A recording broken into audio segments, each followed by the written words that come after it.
Welcome to Indiana Basketball Weekly postgame show on the Grilling True Sports Network.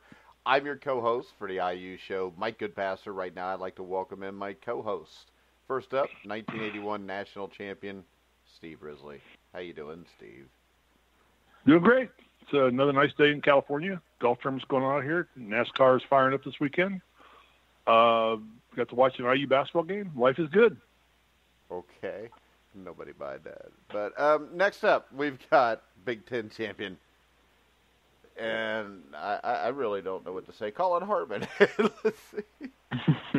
I'm better looking than Steve. That's normally what you go to. Much better looking than me. But you know what? It's so obvious by now that everybody I have on every show we do is so much better looking than Steve that it's like beating a dead horse. I have never ever in my life thought I was a good-looking human being. That's what we're going to avoid doing today. We're going to not beat a dead horse. No, we're not. Well, the only horses here are dead. Next up, we got our IU beat writer, Cole Hanna. How you doing, Cole? I'm doing all right, guys. I'm doing all right. All right, Cole, we'll start off with you. What stands out on the stat sheet? A whole lot of bad, not a lot of good. We 2 made of 17 2 for IU. We made 2 threes. That was big. 2 of 17. About par for the course, unfortunately. Fuck. On the flip side, we gave up 12 threes, so that's good.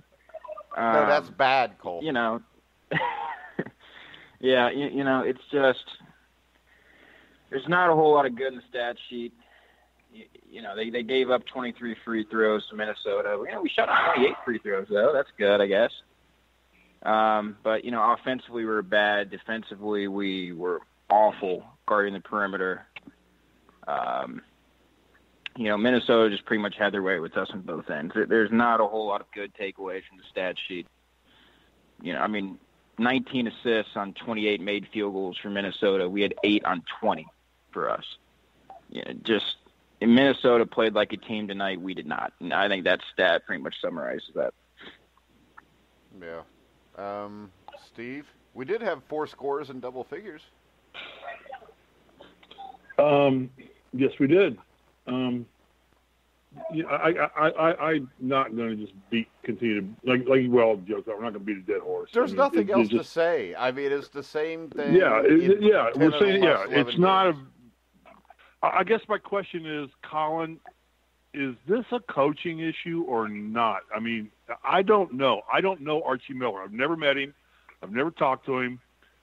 Is there anything here that the coaching staff should be doing differently? You played for him for a year. That they could do to spark some kind of drive in this basketball team? Is there anything, Colin? And this is where kind of you and I differ.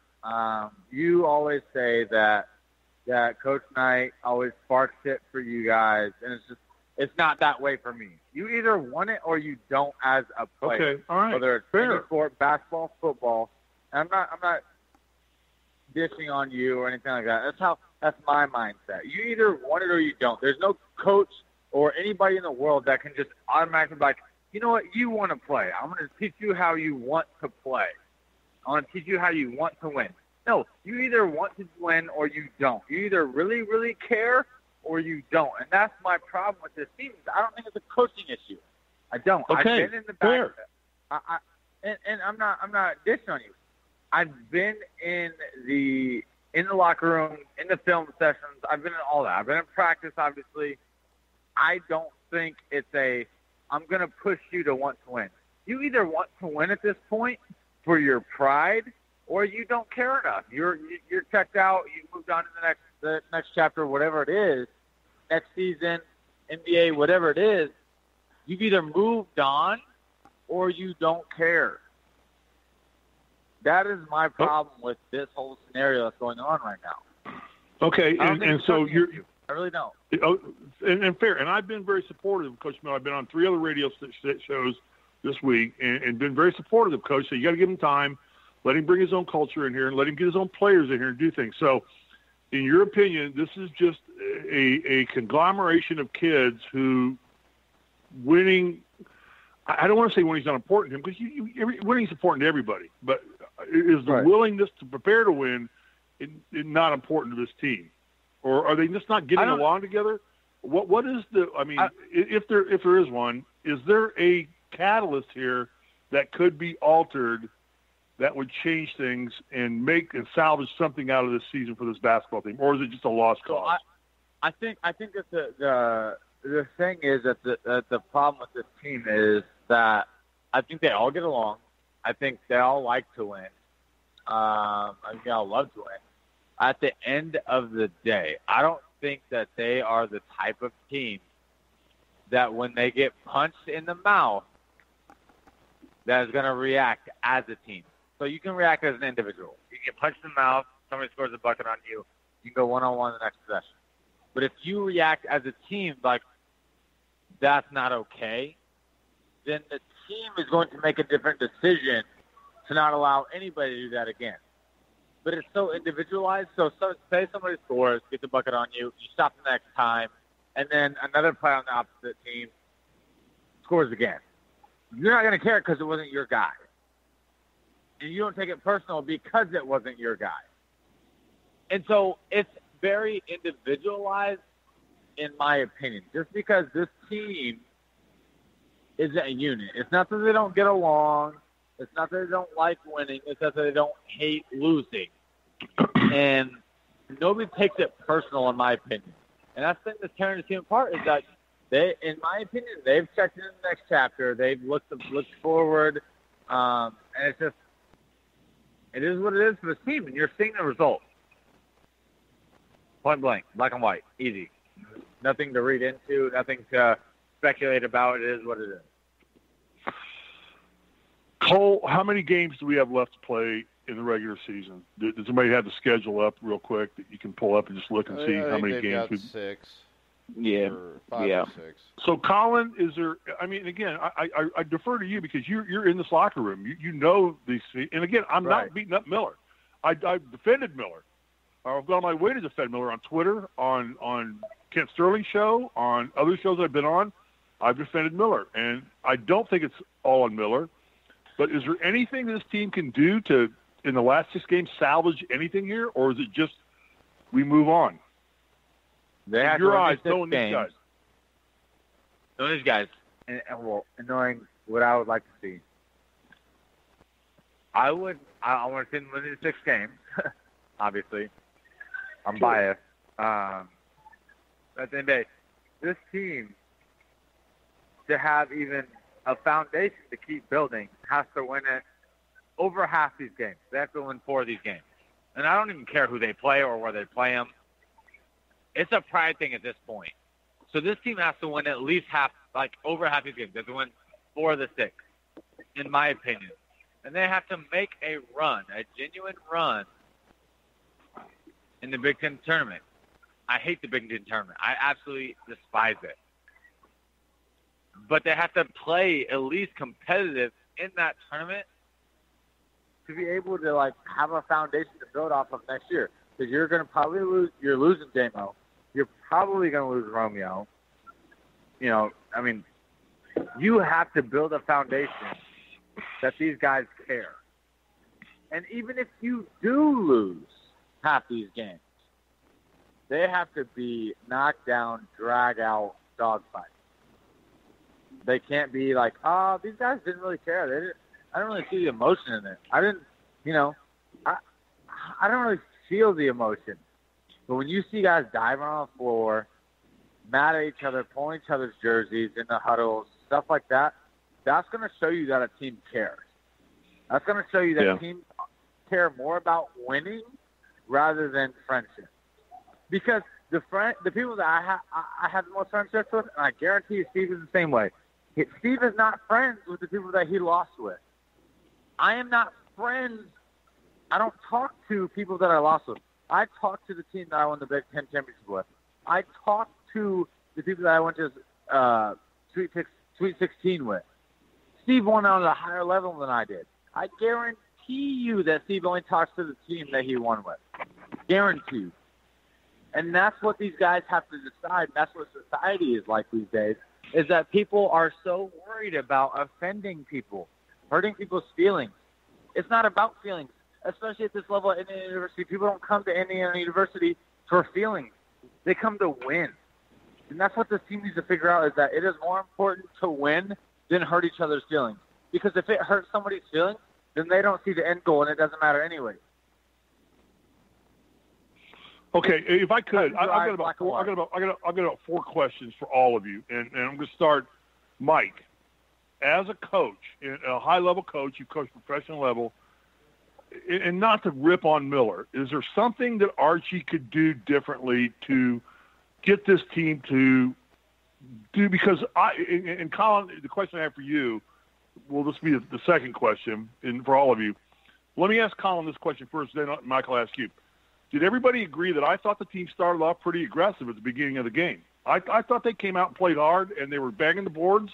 They were going at it, and they were doing fine. Colin, did you see that? Or was it just me? Yeah, I mean... Yeah, they started. I thought that was a good start. We're in good shape. Yeah, it's easy to start. It's so easy to start. But when Minnesota punches you in the mouth... Anybody can start. Not everybody can finish. Yeah, sustainability. They come out and they punch you in the mouth. You hit them in the mouth first, but then they're like, no. We're going to punch you in the mouth too. Then you don't react the right way. That's when you get buried. And that's what happened. We never got close. After that beginning, we started playing hard. They want to punch us in the mouth, and it's over. It was painful to watch the whole day, in my opinion. It was. I mean, I watched it because I knew we were doing this show, but truthfully, I'd have rather been watching the Xfinity race on the NASCAR. I'm DVRing it, so I'll go watch it after this is over. But it was very painful to watch. So Colin, and again, Mike, I have a question for you, and Cole, I got a question for you. I thought you already asked me a question. Well, I know, but let me finish up. And for mine, I would have rather picked up dog shit out of my front yard than watch that. So I did that. I did too today, before the game. I should have saved it for the second half. I did that too. I did the same thing. Colin, is just a team that you know these kids? Do they just not have heart? Because in my era and in your era, I saw you play. I watched you play. I saw you grow up. You played with heart. I mean, when you weren't playing good, you played hard, and hard made up for not playing good. Does this team just not have heart as athletes? Because you had it, Colin. You had great heart. Well, thank you. I mean, I think that part of it is I understood what it meant to put on the Indiana jersey. I really genuinely do. I think with social media, with today's media in general, I think that it has made Indiana basketball matter less. I think it has made what is across the chest matter less. Okay. And let me ask you this. So for anybody, because Colin makes a great point here, have we just disenfranchised Indiana basketball tradition and the culture of Indiana basketball? Have we disenfranchised it to the point to where it's all of a sudden not a big deal anymore to put that red and white jersey on with Indiana on your chest? When it used to be when I played, when it was when Colin played, have we just lost that franchise? Mike, Cole, Colin, anybody speak up on this one? I think that franchise was lost a long time ago when the athletic department of the school decided to lose it. That's all I got to say. I mean, that's what this comes down to. When you distance yourself from your biggest selling point, you start over, and it's hard to start over. Cole, what are your thoughts? You're a kid in college right now. Do you feel about Indiana the way the passion Colin just exemplified in the last 20 minutes of his talk, which I love? You know, I know Colin's hurting right now because this is his team. This is his team out there. It's not my team. Yeah. You know, this is Colin's team. I know he's pissed off because he wants to be out there trying to solve this problem. So, as a student, I grew up an Indiana fan. Yeah, well, I grew up in Indiana. I grew up a big Indiana fan. You never saw me play. Indiana. No, I never saw you play, but I know about the history. I understand the history. Yeah. But But, on that front, Cole wasn't Indiana alive, hasn't- Steve. I know that. Yeah. I couldn't have watched the play. You but, can go watch the old. Well, you can go back and look at all the old game films on an Egyptian wall where they drew the games out. Hieroglyphics. Go ahead, Cole. Go ahead, Cole, because you're a current student yeah. there. You're a student there right now. Yeah. How do you feel about Indiana basketball right now? As a student at that university, is it relevant to you to go to a game other than the fact that you're getting a free media pass, you're going in, you're reporting on the game, you're writing stuff, but if you didn't have all that, would it be a big deal for you to go to a game? Because I know when I was a student, I know when Colin was a student, How about people this, were Steve? begging me for tickets you know all the what, time. You know what I think the better question is here, Nicole? Would it be if you weren't in the media, would it be a big deal to miss a game? Right now, no. I mean, Exactly. see, I'm kind of a biased fan in the sense that I grew up. I'm a huge Indiana fan. I've grown up in Indiana all my life. That I love Indiana sports, good or bad. I've sat through how many bad IU football teams now years. And we all do. Yeah, we all bro. love Indiana sports. Yeah, That's why we do exactly. this show. But Right. that's the point, is that if you go to – but now you start looking at the kids that are out of state that maybe don't know that much about Indiana. Indiana hasn't won like they have under Bob Knight in years. I mean, when was the last time Indiana, lived up to that legacy that they've established for themselves when you were there, Steve? I mean, maybe that's another thing is that, if you just want to talk about the fans, if you come here from out of state, I think there's not even close to the same level of care to what IU basketball represents. Not even close. Yeah, no, I mean, there's a lot of fans that are out of state that, okay, Indiana starts doing bad in basketball, okay, they don't care. And that's not how I am. I care. It's frustrating to me. I'm going to watch them whether they're good or bad, and it's frustrating to watch them. But that's because I've grown up around Indiana. I've been a huge Indiana fan all my life. Everyone isn't that way that goes to school here. It's just how it is. Yeah. Okay. So, Mike, again, let me go back to the question I originally asked you before. I wanted Colin. I love Colin's passion, and I know he's hurting because, like I said, this is his team. And I understand the fact that you make friends with the guys you win with. I get that, and he's so true on that point. It's a great observation, Colin, and I really had to think that through when you were saying that because I'm thinking, wow, what about the teams? But I don't talk to the guys from my 78 team. I don't talk to the guys from my 79 team. No, I talked to the guys from the 80 and 81 team where we won. You're right. I mean, we got Ted Kitchell coming on Wednesday night. He's a teammate of mine, a guy that I idolize as a player. And, and he's one of the first people I called. I've called Ray Tolbert. I've called guys that I played with that I loved winning with. So that's a great observation, Colin.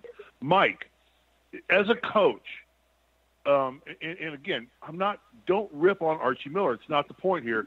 Is there anything a coach can do to knock these guys some sense into their heads or change the persona of this team or get something out of them that but Colin makes a great point. They're not doing it themselves or it's on them because they're not playing with heart. But is there anything a coach can do here, Mike? You're a coach. Honestly, Steve, anybody that tells you they know what Archie Miller could do differently is lying. Because you don't. Sure. Because this is the thing. Every player has their own personality. And you have to be able to reach them in the way that you can reach them. I do not see practices. So if I make a suggestion on what I would do, it's bullshit. If Ken Sterling does, it's bullshit. If Dan Dockage does, it's bullshit. Because if you're not at practice all the time, you have no clue why Archie's doing what he's doing. You have no idea whether there's something else he could do or not. Exactly right. And to tell you the truth, when we sit here on these shows and we criticize a coach and we say you should do this, we don't know. We have an idea in our idyllic mind, if we were at practice, what we see. And I'll sit here and say, well, maybe you should bench this guy and put this. But I don't know. This guy might be lazier and have less heart than the guy you want to replace. Mike, what? Mike, I don't mean to interrupt you by any stretch of imagination, but the craziest thing about this whole scenario is that guess who has the gold jersey this week? Pfister, wasn't it? Pfister? Yeah. Pfister, he didn't play, did he? Did he play at all? Best Yeah, he statistical played. player in practice. Did he? Best statistical player in practice was Pfister. Yeah. It don't matter what happens in practice. No, it doesn't. But this is the thing. What I'm saying is this. When you look at this, I think he's playing the best players he's got. Is there something he could do psychologically to make these guys better? I say this. I say I don't know that because I'm not at practice. I don't know these kids personally. And everybody reacts to different things. I'm sure there is something he could do. Now the question is, can he figure out what he can do differently to fix it? And anybody that sits on the sidelines, whether it's Dockage, Risley, Colin, Colin has a better idea than most, but he's still not at practices. I believe this. I believe Indiana basketball has lost its significance not because of the head coaches they've had, but because of the Fred Glasses of the world. I believe Archie Miller is a good basketball coach. I believe that if Indiana fans continue to act like assholes, basically, they're going to run him off. And then a few years from now, we're going to be sitting here thinking, man, we're 10-12, and Archie Miller's coaching Xavier, and they're ranked number 9 in the country. Because that seems like this is what happens every time a coach kind of like gets they're doing run Tom out. Crean right now. Yeah, they're not kind of doing Tom Crean right now. Yeah. The hostility of IU fans and the lack of patience is what runs off coaches that long term will be great coaches. They will produce results. Well, they are. Kelvin Sampson's ranked 8th in the country right now. Sampson's doing. Yeah, look what all the other, they're all doing fine elsewhere. I mean, Tom Crean gets the number 2 recruit in the country. I mean, it's happening. Well, how about this? I agree with if you, you're Mike. sitting out there, it's above Archie Miller. Yeah, if you're sitting out there, it's above Archie Miller. But if people would just leave him alone, Archie will fix it. I guarantee you that. Archie could coach basketball. If he couldn't, if he couldn't, he wouldn't be at this level. I saw him coach at Dayton. The same thing I go back to. He had them in an Elite Eight. I'm sure he can get Indiana to that level. And to say, well, he's coaching above his head, he's used to it by now. It's just right now, I think the culture has been so poisoned from the end of the Bob Knight era on that fans are so sick of it because you got half of them are older people that still hold a grudge that Bob Knight got fired. The other half hold a grudge that Bob Knight was ever even here. And the two never meet in the middle, so all you get is a bunch of pissed off people who played high school basketball in 1990 in the New Washington sectional, and they think they know something, and they don't. Because if you just played high school basketball, you don't know. That's why you're unloading trucks at DHL. All right? It's true. It's why you're pumping gas. It's why you're freaking greeter at Walmart. That's a great analogy. I mean, it's true. There's a DHL truck in my driver right now dropping off packages. I'll have people that, well, this quarterback sucks, and I'll just say, no, they don't. And then they'll give me this long list of reasons why this kid sucks. And I will send a text back, and I'll just say, well, you obviously know more than I do. And I'll go look on their Facebook page, and he raises snakes on a farm to make a living. And these people just keep running their mouths, and I'm like, hey, did you learn Andy Dalton doesn't have good footwork for a quarterback while you were tending snakes? And then they'll come back Those and snakes have so many feet. Yeah, and they'll come back with this shit like, well, what do? I said, well, I mean, I've fed my family for 30 years by coaching football, you fucking moron. Yeah, all right. They usually leave me alone. But, I mean, seriously, I'm sick of people, and that's why I call it a fan. There's no one factor that I'm sure there see could be. As a coach. He's got to find it. And again, Colin, well, I defer to Colin every time now because he's played for this coach. He's the most recent part of this program. My tenure at Indiana was so significantly different than this tenure. I'm not really as qualified as Colin to speak on it. So I defer to Colin. Yeah, but remember this, Bob Knight ran the fucking school then. is defending the coaching staff because, it's easy to blame the coaching staff. Because I was on the Ken Sterling show this week, and the first question he asked me on the air was, should Indiana be hiring a former Indiana player to be coaching their team? I'm like, hell no. I mean, they get the best coach. They've got the best coach. I mean, that was the first question Kent Sterling asked me. And you can go back and it's on Twitter. You can go listen to the interview you did with me.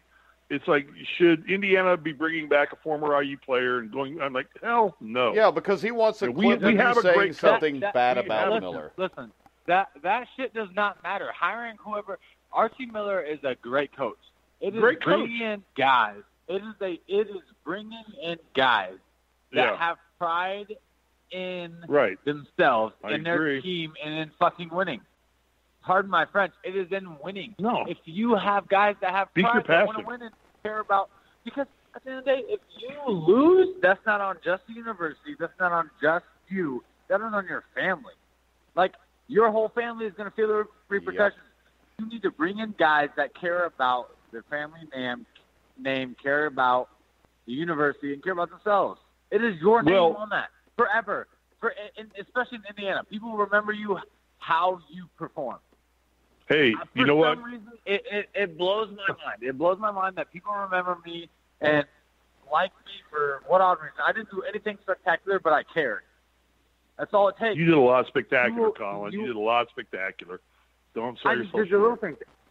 But at the end of the day, all I did was care. That's all guys have to do to be able to solidify themselves as a quote-unquote legend. And that's all it is. And if you had 3 or 4 or 5 guys that cared, this team would be completely different. They have like 1 or 2 right now. Well, there's 2 things here. There's 2 things here. One, Kitchell made a great comment. We're going to have Ted on Wednesday night. Hopefully everybody's going to be on. And we got the privilege of having Ted Kitchell on, who is one of my basketball heroes and a teammate of mine. And he has great insight. But, he said the problem with this basketball team is and what Ted said was true about his and my culture was we hated losing more than we enjoyed winning. Mike, as a coach, that's a common phrase. I get it, but there's a truism there that I don't think this team hates losing. Colin, do you think this team hates losing? I said that from the beginning. Like when we started losing, I just don't see the emotion that people are genuinely upset and pissed off that we're losing.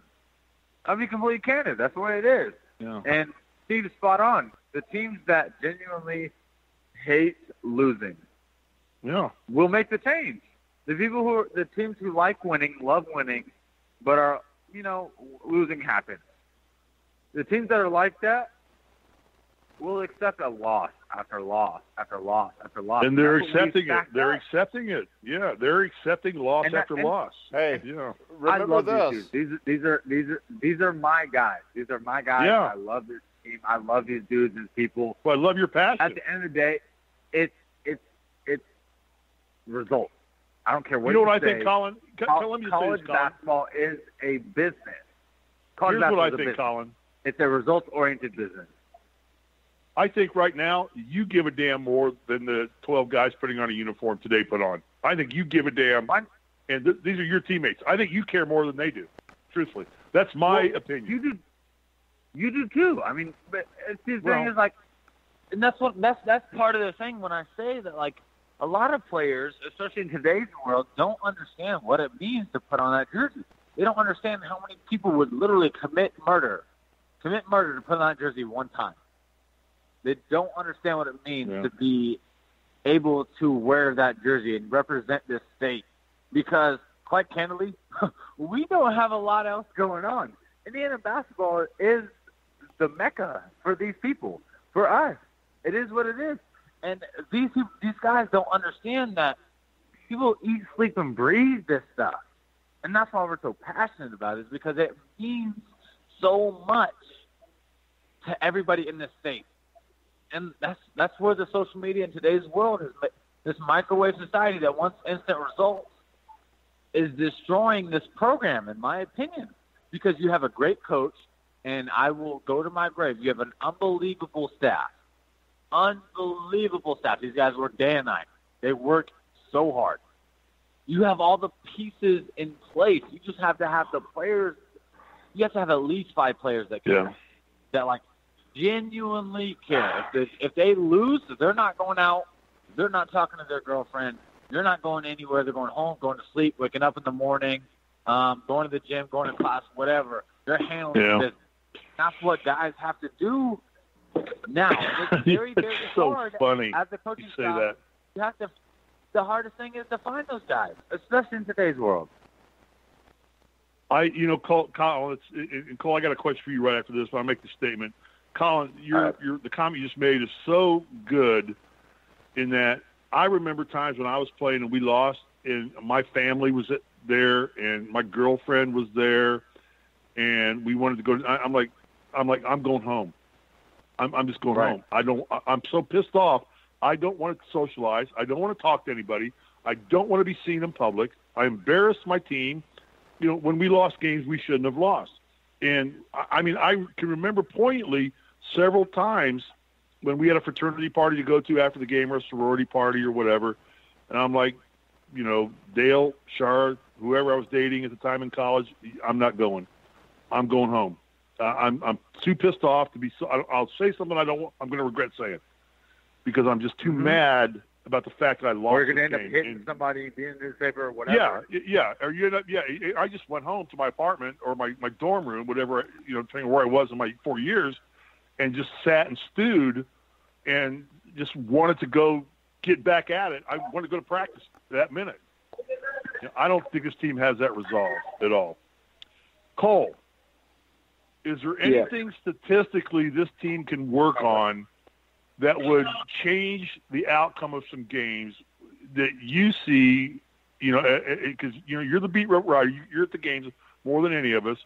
Is there anything statistically that this team, if you were Archie Miller today and you were saying, we got to go to practice tomorrow, we got Purdue coming in this week, is it shooting? Is it free throws? Is it defensive positioning? Is it rebounding? Is there anything you see based on, because you read the stats for us, that this team could jump on that would make a difference in a short period of time? Everybody jump in. Definitely shooting's one. They're the last place team in the Big Ten in 3-point shooting if you just look at where they've been in the conference play. They're last in the Big Ten. So, that's one. Looking at today, their defensive positioning was awful, especially on shooters. I've defended them as far as their effort for the most part this season. But there were too many plays where I saw Minnesota guys getting open behind the arc, and there wasn't even effort to go out and get a late closeout on the guy. Guys are just standing around watching guys get open behind the arc. They've got to have better effort defensively. On the inside, we get bullied down low pretty much game after game. When we play a guy like Jordan Murphy, who specializes down low on the block, we struggle to contain those guys. That's game after game. I think starting Deron Davis was, Archie trying to figure out a way to handle that. I thought he looked good at the beginning of the game. Who, Deron? Yeah.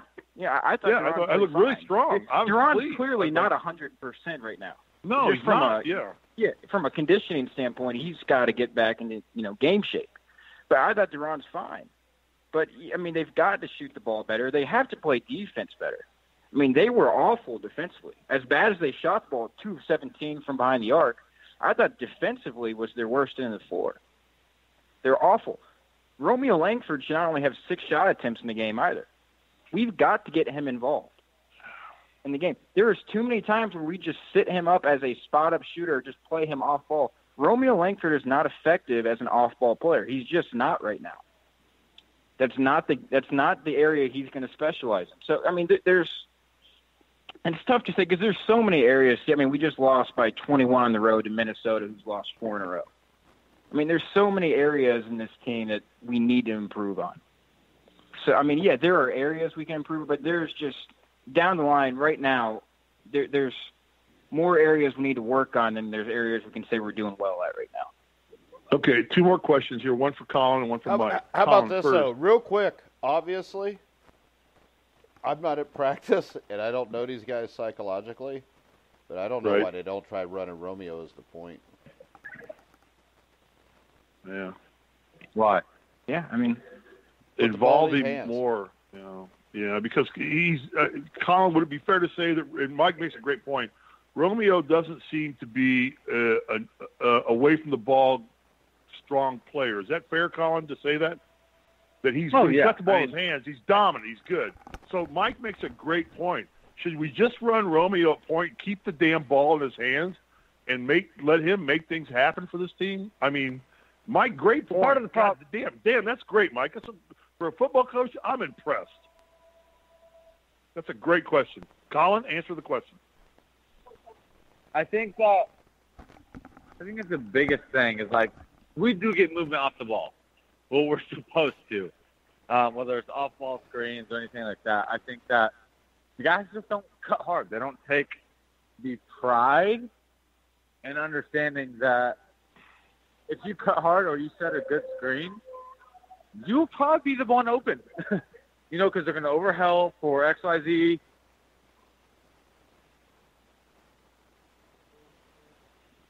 So it's like, just being able to have those guys have that mindset it's hard to do, especially nowadays. Everybody wants to look at the stat sheet. Everybody wants to look at the scoring, blah, blah, blah. And you don't view setting a screen as scoring. But being able to set a good screen and forcing the overhelp or the double team, that's going to allow you to score. And it's so hard nowadays to get young players to see that. It truly is. And I think that's just a big problem in today's basketball world. Here's the deal. Dockage made a comment on air, and I actually tweeted this back out, and I rebuked Dockage, which means I'll get blackballed by him, but who gives a frig and flying frick. He said something about that they needed to have the ball in either Morgan's or Romeo's hands all the time. I said that's wrong. That's the problem, because they're packing in on us. They're just guarding those two guys and not guarding everybody else. The fact is they need to get other people involved in the offense and spread their defense out more and get so they can't just focus on two players, but by just keeping the ball in their two hands. Mike, is that right or wrong? I mean, Steve, I understand they're the two best players. However, if you don't spread the ball out, you guard two people. You don't have to worry about the other three on the court. Anybody answer. But Steve, the thing is, they don't have to worry about the other three on the court anyways. They can pack the lane. So you might as well put it in their hands. Yes. So why does anybody guard anybody else? Okay. In my opinion.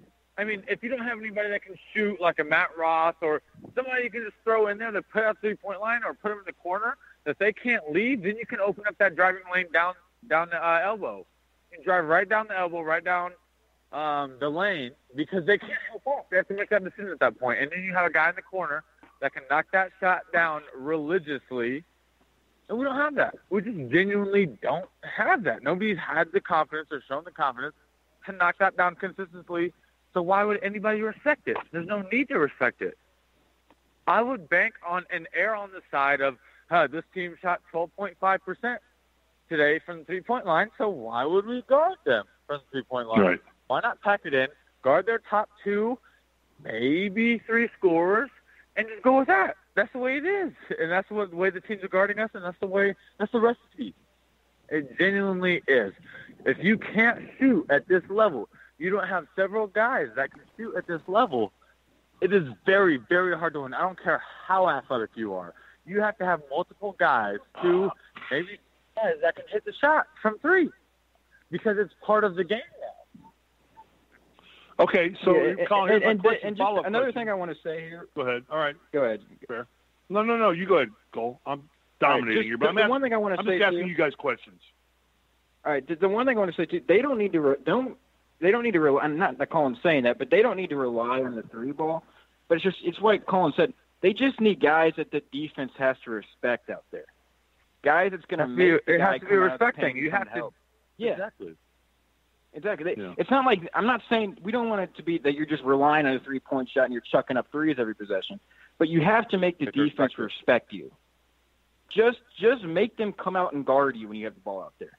And we have no one that. I mean, the defense is respecting no one around the arc. No one right now. Right. So, Colin, my question for you is because I had the privilege of having you play on my teams, and I never really coached you. I mean, I got you on my team. You liked our kids, and we had fun playing together. And you were a great shooter. Is shooting something that can be taught, or is it just a natural thing?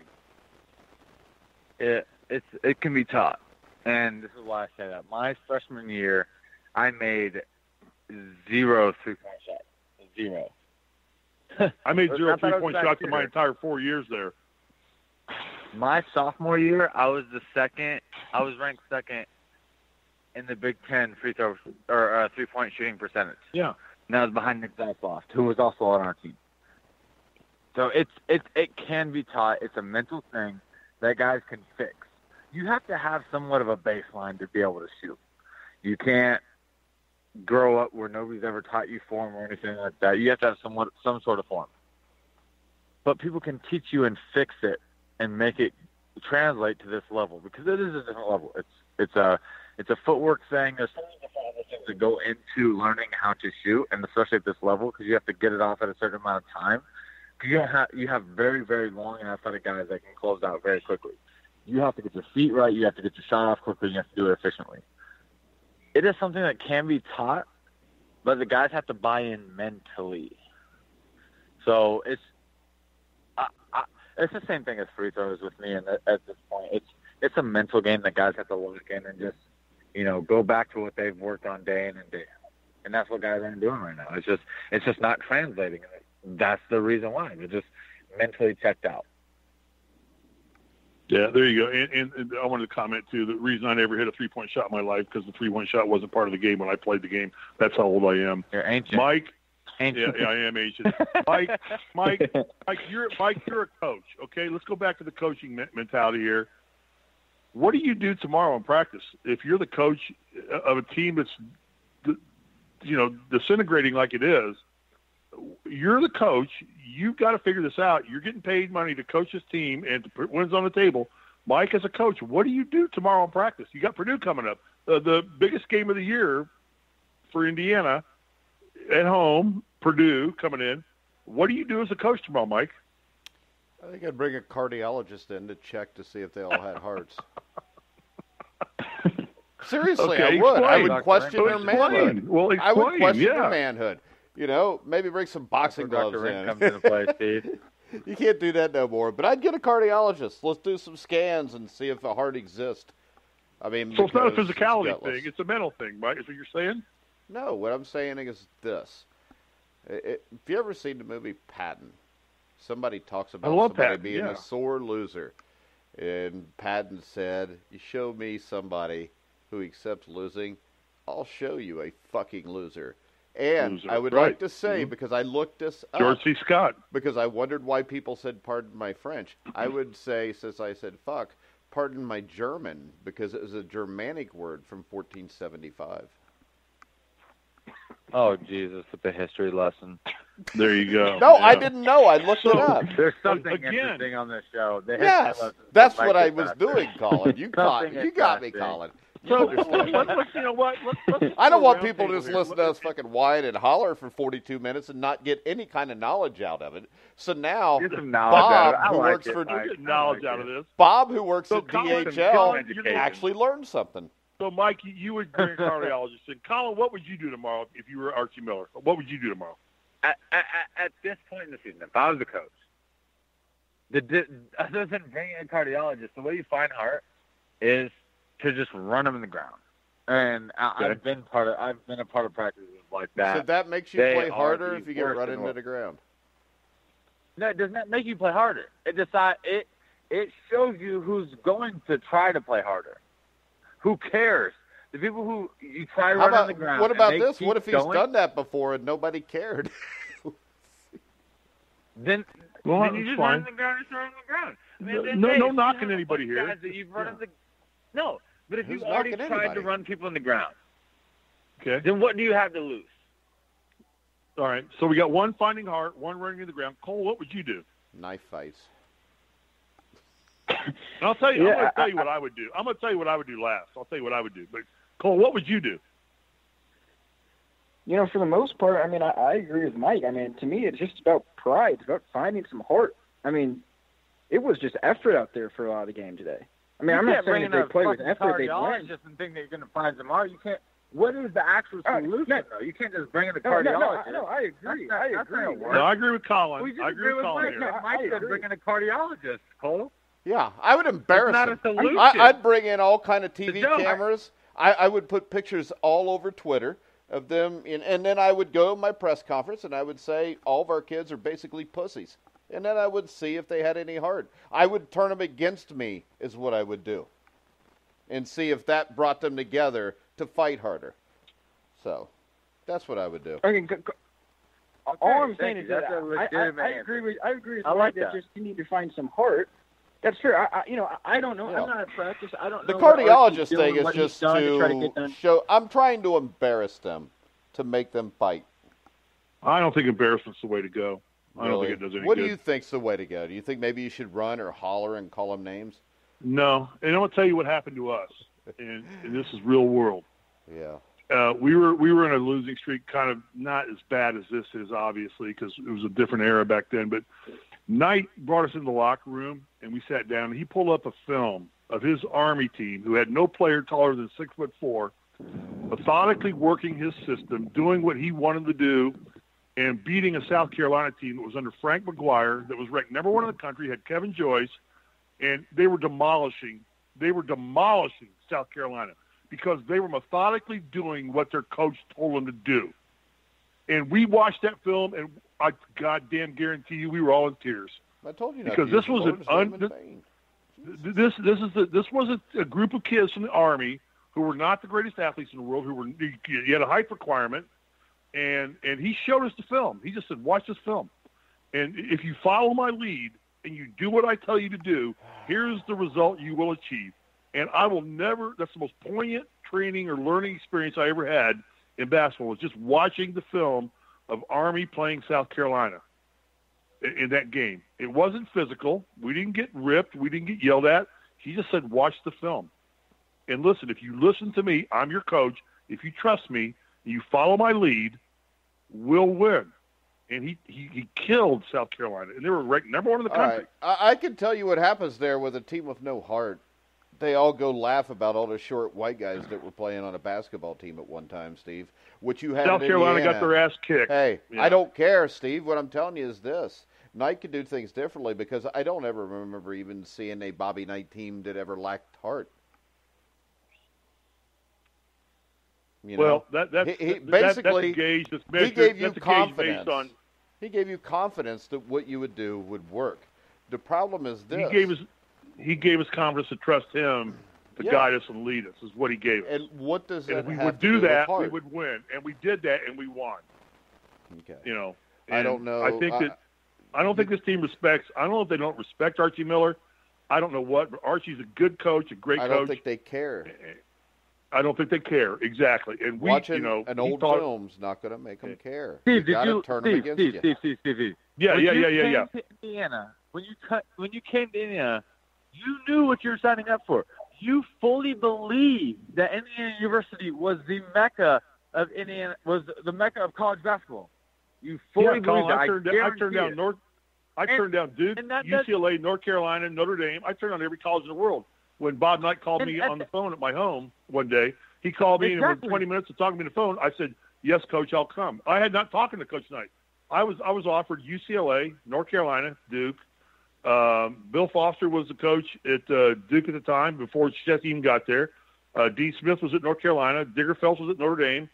I don't remember who was coach. Wooden may still have been coaching. Yeah, Wooden was still probably coaching at UCLA at the time. No, he wasn't. In 77? No. Yeah, he was, wasn't he? No, he wasn't. Okay. His last game was 1975 Bottom line. National Championship game. But the bottom line is no. The minute, because and I had no fear of what I'd heard about all the crap that was going to happen to me. It's like, you know what? We're just going to win. We're going to go kill people. So yeah, and that's the lack. It's the lack of pride right now, in my opinion. It's just pride. Yeah. If there's one word that would sum up this whole situation right now, it is pride. Mm-hmm. There is no pride. There's no more pride in Indiana basketball. It's not just. That's what I'm saying. I don't think there's any pride in Indiana basketball. Well, because everybody's so jaded, and everybody's so microwave society. It just is. Media, like baby. everybody expects it. Everybody comes in and expects to just win because you have Indiana across your chest. That's not what it is. You have to sacrifice so much to be able to win at this level, no matter where you're at. Mm-hmm. And that's one of the biggest things that these guys have to learn. It is what it is. It's just they just don't have it. They don't have that dog that's just gonna crawl up in somebody and cuss them out at practice because they're not afraid to quote unquote ruin a friendship. They want to win. And that's what's wrong with this society is that people are so like, oh, I don't want to make you mad. I still want to be your friend. I don't care. I want to win. The last person that was like that, Rob Johnson, to me, Rob Johnson was kind of like that. He would cuss you out in practice. He would, he'd be mad at you in film, stuff like that. Yogi was like that. But other than that, I've never had anybody like that. Never had anybody that just climbed in your ass and called you out on your shit and be like, no, that's not how we're going to do things. I don't care if that's how teams used to do it, or I don't care how about the prior teams that you're on, high school, whatever. That's the way we are going to do things this way, and that's how we're going to win. I've been on teams that win, and this is how we're going to do it. That way does not work. I've been there. Yeah. And I don't think that anybody on the team has really stepped up and climbed up in somebody and said that to anybody. Yeah, and that's a great point, Colin, because in my era and my teams, and you talk about the teams, we had 12 guys that would do that. I mean, if you weren't playing hard in practice, Michael Fave would call you out. I mean, and Michael Fave never played for, a minute. That's why if you watching a film would you were work working for hard you guys. in practice, they would punk you, and we one. would get fights and get people thrown out of practice all the time because we wouldn't accept not putting 120% into it. And it's easy to sit there and talk about that. I get that. But that's the environment and culture we were in. Is it you were called out if you didn't step up and give but you everything know what, you had Steve? to give every day. At that time, Yeah. late 70s, early 80s, Yeah. everybody at Notre Dame was like that. Everybody at UCLA was like that. Yeah, It was it was society. different, right? Yeah, People hated right, to lose. yeah. I get it. Now, I think Archie's biggest goal recruiting should not be to find a one-and-done superstar. He needs to find some grinders, and he needs to find some shooters. Because Wisconsin more Colin Hartmans. Yeah. Wisconsin has shown you that if you do that, Right. you're going to win. Xavier with Chris Mack, same way for a decade. Agreed. That's what they went after. They got gritty, tough kids, a couple guys that could shoot the ball, and then, before you know it, every 3 or 4 years, they're making a run at a Final Four because they've got 5 seniors that'll fight their ass off. Ask Kentucky what happens when you got to play against that with one-year players. You're going to lose that game. Yeah, All right, and they did. let me UK was undefeated till then.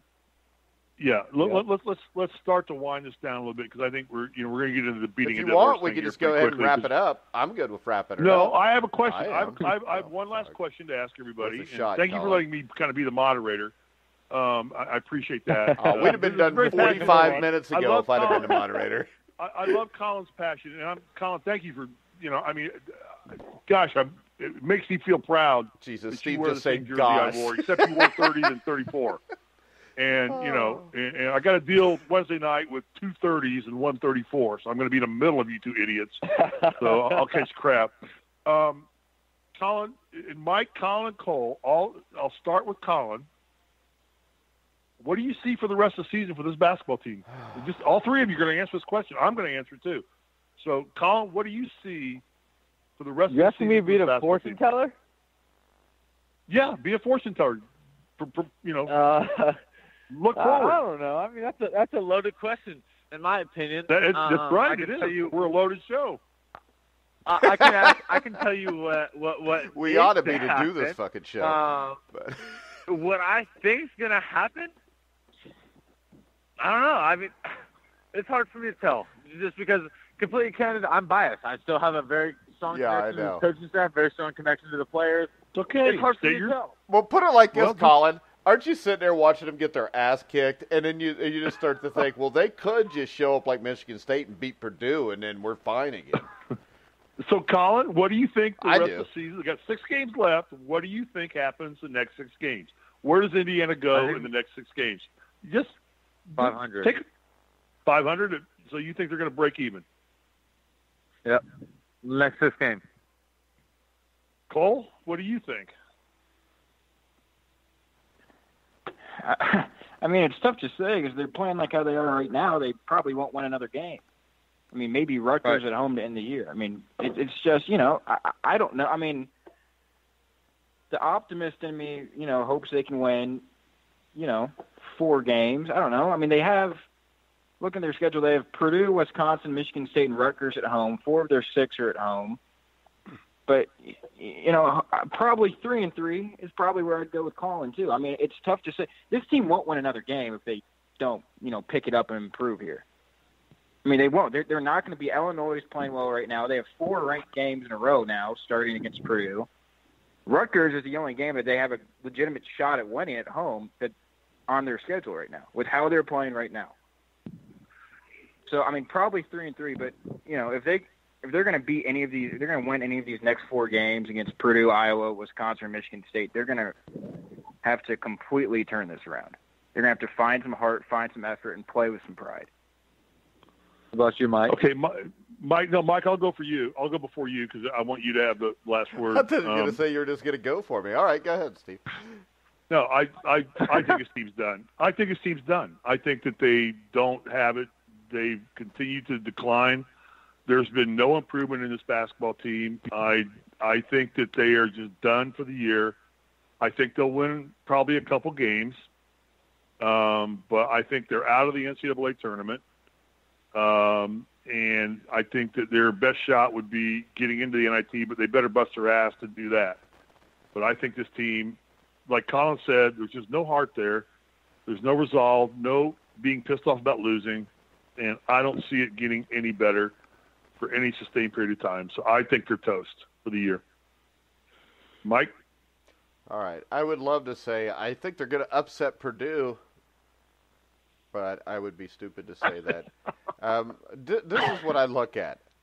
All right, they play Purdue, who manhandled, physically abused them earlier in the year. Purdue's probably better now than what they were then. Indiana's worse. Purdue has more heart. Iowa beat the hell out of us here. It was only 4 or 5 points, but the thing that stuck out to me when I watch Iowa is how hard they play and how much heart they've got. Wisconsin, they play hard and they've got heart. Michigan State plays hard, got heart. Illinois plays. I mean, when we look at this, you guys say 3-3, but you're hoping because Yeah. I am hoping. Yeah, I know. Yeah, you're I hoping. because That's why I said they're done. They're done. yeah, I mean when you look they're at this, toast. They're done. I mean, and let's get serious. This last game against Rutgers plays with heart. They're not even damn good, but they play with a lot of heart, and they kicked our ass. They already once beat us. before. I know. So I will say this. Honestly, I think they win maybe one game. They're 14-17. They get bounced in the first round of the Big Ten tournament. They end up 14-18. That's my honest, not looking through rose-colored glasses. Now, if I wanted to do this the way I wanted, I'd say, man, we're going to upset Purdue, but we'll lose to Iowa. Yeah. We'll come back and beat Wisconsin. We'll pull it out against Michigan State, and then we'll sweep Illinois and Rutgers. And I hope that's what happens, but it's not. And if I thought That's why I said I would what I probably said. work at Walmart. But, all right, we're going to go ahead and wrap the show up. All right, Mike, talk about Wednesday night. Talk about the fun we're going to have Wednesday night. We're all in on Wednesday night, right, guys? Everybody's in with Ted Kitchell? Everybody in? Yep. You all have All good right. questions for him because I don't want to ask him all the questions. 'cause We are going to have he, a special night of Indiana basketball looking back at the 1981 season. Now, we're going to have Ted Kitchell on, number 30, great shooter. Probably scored more points, 3 times more points than anybody on this show that played at IU combined. He scored 3 times more points than Hartman and I combined. That's what I just said, Steve. Yeah. I also said combined double. So Yeah, whatever. Hey, screw you, Mike. that's I fine. did my part. Yeah. That's fine. I was just talking about Ted Kitchell, who has a national You were championship. talking shit is what you were doing. No, I wasn't. I was talking shit at Risley, really. You just kind of got caught in the crossfire. Yeah, you hurt my soul. Oh, little sweetheart. So you could play on this year's team, too, huh? All right, wrap it up. All right, guys, we're going to wrap it up at Wednesday night at 8 o'clock Eastern Time. You can come back and listen to all of us with Ted Kitchell, talk a little Indiana basketball. Now, Steve, before you forget, though, we get to do this Tuesday night at approximately 11 o'clock if you want, or approximately 9:15 Purdue after games, after Indiana Purdue game. plays Purdue. So we'll be back, I guess, to do this again. But Wednesday, we're looking the funny forward part to. about that is I had a friend that requested tickets, so I called down the ticket office and got them tickets. I told them they're going to be sitting next to the tuba section at best. Well, I'll tell you, the way this is going ticket-wise, they might be sitting next to Archie. They had Colin get up tickets, so they'd be sitting behind the bench. But when I called, they're going to be next to the section. All right. Damn right. We're going to go ahead and wrap this show up, if we can get Risley to be quiet for a second. I want to remind everybody. All right, that's a second. What? Shut up, Mike. Or All shut right. up, Steve. All right. You can hear all of our shows on Spotify, iTunes, TuneIn, YouTube, Spreaker, Stitcher, wherever you find sports podcasts. You'll find The Grueling Truth. So, for Colin Hartman, Steve Risley, Cole Hanna, I'm Mike Goodpaster. You've been listening to The Grueling Truth, where this shit never ends.